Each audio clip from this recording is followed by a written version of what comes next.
Hey, what's up, everybody? BDF44 coming at you with another video. All right, so the Utah Jazz are defeated tonight at home, 98-96. The Dallas Mavericks win the series and move on to the second round for the first time in several years. They've been ousted by the Clippers these last few years, 2 years in the first round. So congratulations to the Dallas Mavericks. I'm sure you guys are going crazy. Got a matchup with the Phoenix Suns in the next round, which I'm very intrigued by. And Luka Doncic, Jalen Brunson both chipped in with 24 points. Um, Dorian Finney-Smith had 18 and 10. You saw a lot of good three-point shooting in the third quarter, which is something that was very noteworthy because we noted that at halftime that their three-point shooting had been woefully terrible. I think they were 3 for 18 at the half, and because of it, it was one of those situations where you just didn't know where the game was headed.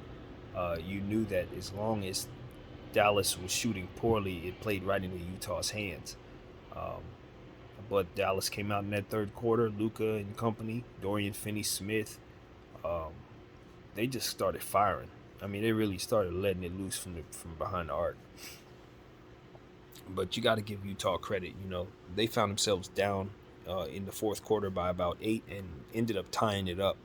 And haymakers were just going back and forth, back and forth. This was a tremendously tough fought and well played basketball game by both teams. Um, the difference really was the 3-point line. Came down to like one play basically, but the 3-point line told the story because though the Dallas Mavericks were able to get their act together from behind the arc, the Utah Jazz couldn't figure out anything going on from behind the arc, both on their end and defending it. So it was just, I mean, they hit 9 3-pointers on the night. That's just not going to get it done. You saw some great play out of guys, though.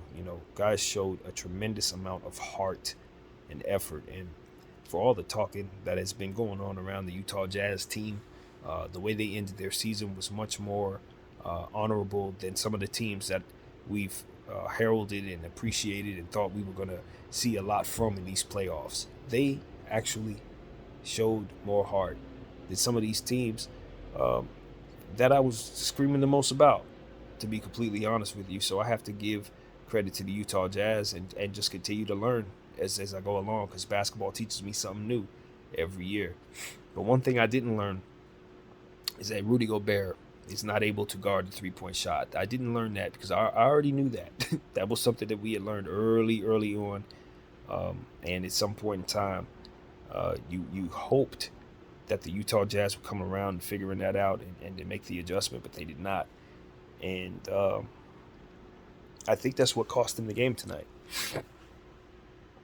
I really do. When you look at the tape, particularly in that second half, you're going to see a lot of opportunities that Luka Doncic created for himself to get matched up with Rudy Gobert.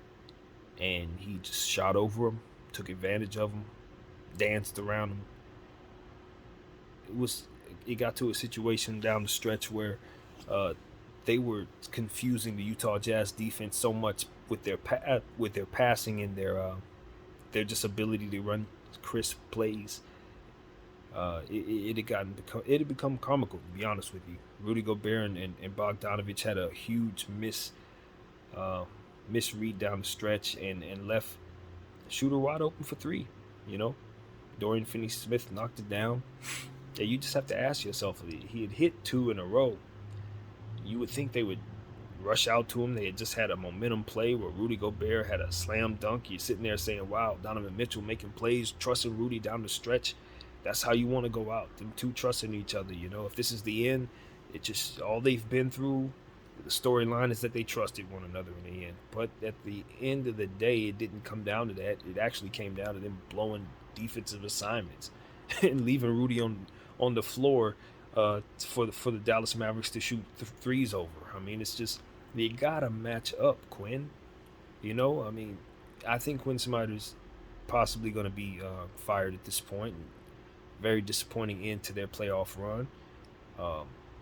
You have high expectation for a team like this who started the season last year as the number 1 seed, if I'm not mistaken.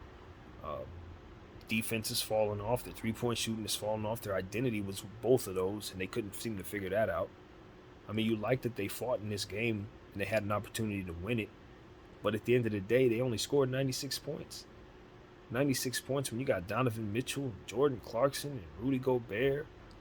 You know what I mean? I don't understand how they weren't able to do more for themselves. Bogdanovich showed a lot of heart out there. He was hitting some huge threes, going back and forth with Luka Doncic.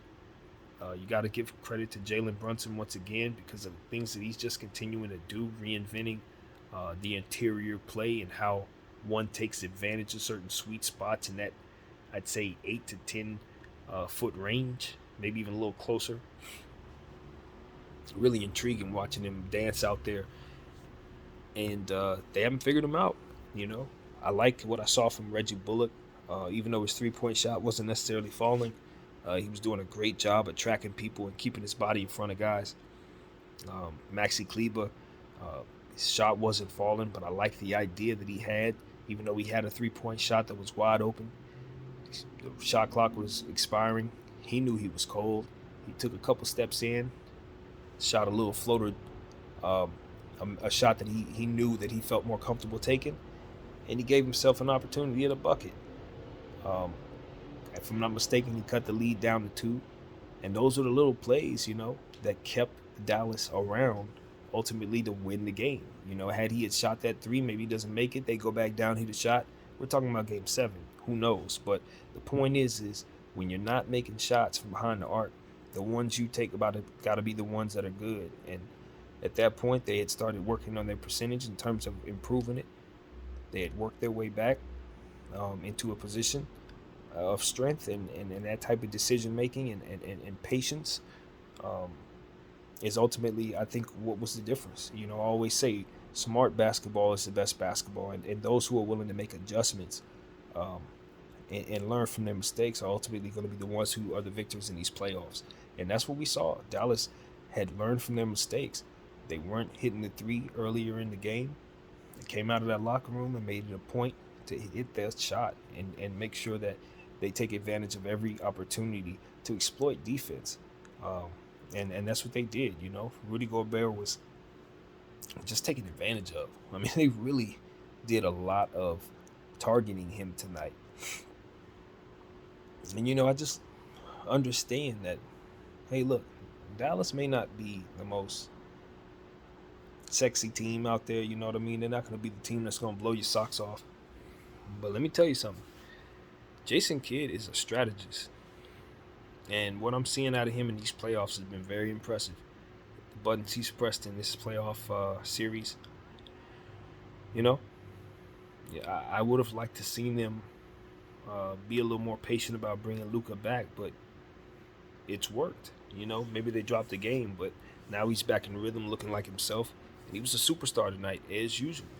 You know, you can't, even though he only had 4 points, you can't fathom how much he was able to do both on the boards and making plays for others and just overall creating attention, hitting free throws and things like that, being efficient.